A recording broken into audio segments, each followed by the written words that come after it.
love is kind. And again, these all flow to the same thing. If we understand and we know the truth of consciousness, like we're talking about it right here, then as we see, even how can I be kind in this space where I want to be telling this person they're crazy, or I want to be telling this person that I don't want to have any connection to them or whatever, right?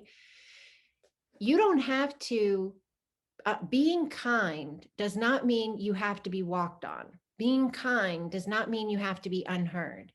Being kind does not mean that you are allowing someone to harm you emotionally, physically, even energetically by draining you. Being kind just means it's a way you choose to package your response. That's all. It's a way you choose to package your response. So let's look in the tool belt and let's see a big old roll of like packing tape. And on the side of it, it says kind. So in your situation, if you know that you have a choice, you can look into the tool belt and say to yourself, why would I be kind? Love is kind. Why would I be kind here? Oh, that's right. I'm just going to package this with kindness, but I can still speak my truth, but with kindness. Okay. So I hope it's kind of making a connective point that will really sink in and be available to us in the moments that can be fast, right? Moving parts, people saying things, us responding, and then, being able to very quickly go, hey, I can be patient here because this is a blip in my whole eternal existence. Oh, wait, I can package this in kindness if I choose to. I mean, it's a choice, but I can. And it moves forward through every one of the attributes that are listed as to whether they are or are not love. And envy's not seen as love because envy says, I don't trust the picture. Envy says, I want what they have. And why do they get it and I don't? Right? So that's not trust. That there's an abundance, there's an unlimited abundance out there, and you are just as worthy and deserving and able to align with this as they are, whoever they are. So envy is a lack of that knowing, that connectiveness to that trust and to that love of your being and of God, and the connectiveness that is never separate, in my humble opinion. Again, proud does the same thing, rude, it's all the same thing. When you're in those spaces, love is not rude. Again, you chose to pick up the packing tape and package the response in kindness. And sometimes it's really difficult. I have had experiences, even in the space that I am very grateful to be in, where I do hold a space of awareness, where I don't have as much of the energy surging as I used to, because I used to have a lot of surging energy, and I'm sure you can relate to what I mean by that. And when the energies would surge and I would really be like, oh, I'm trying to observe here. I'm trying to consciously choose love. But it really does shift, and you begin to anchor deeper in this way of living, and it becomes natural. And you find that whole surge of energy thing not happening that same way anymore. And you're really able to navigate from a much different space of peace. So these tools are geared to help you anchor into what love is for us as beings that come from sovereignty in all your experiences, So we can take every single word and we can put a different tool in that belt, and we can see it and have it as an immediate reminder to us, to enable us to have that go-to mental space that we can go, okay, wait a minute, I'm packaging this in kindness. Okay, wait, I'm going to come from this space with trust. One other thought that really came up with this is even the amount of love Christ walked the planet with. And again, I truly believe we do not have accurate accounts of everything Christ did and said and all of that. I think we can glean certain things from the scriptures, but so much was left out purposefully because of the power in the teachings. They had nothing to do with the money you gave to a church or a man or a religion and condemnation and sin in the way that it's taught, in my humble opinion.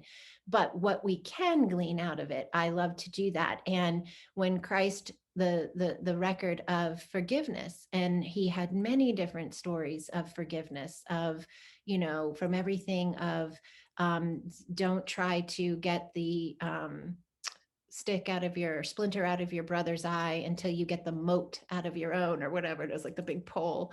And forgive them, Father, for they know not what they do. To me, that's, and I'm not making light of it or a joke, but that's the concept of everybody's at a different consciousness, right? They really see it from where they're at, and you cannot make somebody see something in a sense that they are they can't, their consciousness is not able to see that yet, right?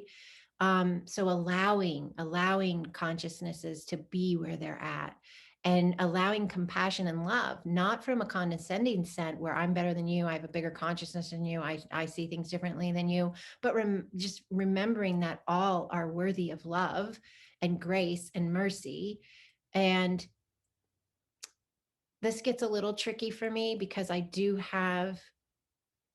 there are understandings that I hold personally, and you don't have to hold what I hold on. We talk a lot about it in this world of spirituality. We talk a lot about dualities and good and bad and evil and light and dark and everything like that. Um, I do believe that, at least as far as Earth goes, because I can't speak of other planets per se, unless, I did some massive inner work and tapped in and tried to remember additional information, because I know we know it, but free will on the planet allows all to choose if they want to come from love. And some don't choose that, right? We understand that. We know that. We're not blind. And I don't think holding an attitude of, or a perceptual view of, we'll love them to the light is absolutely the perfect view. I think that we, in a sense, have a space where we need to acknowledge when there is space that is dark, and not condone it, but at the same time, if there is something we can do, whether it is an actual physical thing in the physical world or quantum, energetic side, to change something that is dark, then I think that is very, very important. Just like when we see, atrocities in society. So when we are doing a workshop that's about I am love, and we are talking about more than even self-love, right? But the love of the whole, the love of all, the love of God. I think many of us, especially in our immediate group, are here to bring light to, bring healing to, or at least heal the spaces. Even I've gotten this lately, the spaces on the planet where these things have even happened, because even that is something that is needing healing, in a sense, the space is itself on the planet where things happen. But yes, and the other reason why I bring this up, and this is just coming into my brain right this minute, my being, is we are not here to live in fear. Fear is not of God, right? And so we know when we are in situations where we understand there is dense energy, we are not being asked to fear the energy, even though that's how we were raised, most of us. But we are being asked to bring light into the space, even if it's through holding the light in our own space, in our own lives, that it emanates out onto the planet, right?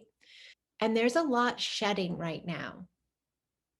There's a lot energetically shedding off of humanity and the planet. We are being asked to stand and really hold our light, really anchor our light. there's just this understanding that keeps flooding into my being that it's not about getting out of where we were individually, like, oh God, I can't wait to get out of 3D and I want to stop being lower density and I want to flow more. It's much bigger than that. It's much deeper than that. It's not even about leaving anywhere. It's about truly anchoring where we are and shifting it. We're not running away into a higher space. We're changing the density of the space we're standing in. And that's really, really important. It's really, really important. I'm not one that teaches you have to do massive protections over your being. And I'm not telling you that's what you need to do here. What I want to do is remind you of how incredibly powerful and holy you are already. So it does not matter. It's already done for you. You already are protected. You walk in holy light. You are surrounded by it. It is within you. You are it. And so you're mainly being asked to just, if you choose to, embrace it more. Embrace it more every day as you grow. Embrace that space of you and allow it to be the power that it is, the power that you are. And that's part of how we shift this, all of this. And there's all different levels of density. I'll use that word. There's all different spaces of the vibrational experiences. And I think the biggest thing that we are being asked to do right now, those who are conscious of this space, reminding ourselves of the power that is within us, the power that is God, the power that is always connected. And there are versions of us in between this now version and the one creator. There are versions of us, yes? And so when we choose to remind ourselves, see, here's your thing. This is where I'm coming from. You either can go to fear when we think of denser energies and atrocities. You can go to fear of entities or whatever it is, because those are all realities that can exist depending upon the person's perceptual viewpoints, and everybody's in a different space. And there are some that work with this, like they work with dark arts. That's true. That exists as well. But I humbly believe that we're being asked now to remind ourselves and others of the enormity of the power of light within us, because it's not something that we've harped on or taught deeply on in any of our things, schools, churches, whatever. It hasn't been taught. It hasn't been, I mean, maybe certain cultural teachings do it, but it's not something that was readily available to all and even programmed. The opposite's been programmed. And the amount of light that's in you is so powerful. If and when we ever grasp at least an inkling of it, we will never doubt ourselves or God again. And we will never doubt that living our light in any way jeopardizes us to density. I feel like you guys are really powerful and you're able to grasp this concept, and it's important. We begin to anchor this alignment for humanity by knowing it, by believing it, by talking about it, by contemplating it for our own beings. And when we do that, we begin to align humanity with it. And then that which has been dark, that which has been dense, loses the grip in a sense, because it's not receiving all the focus, because it has been receiving mainly all the focus. That light inside of us that we're being asked to really anchor the knowing of the power of is love. It is love. It is the ultimate love. It is the love that passes all understanding.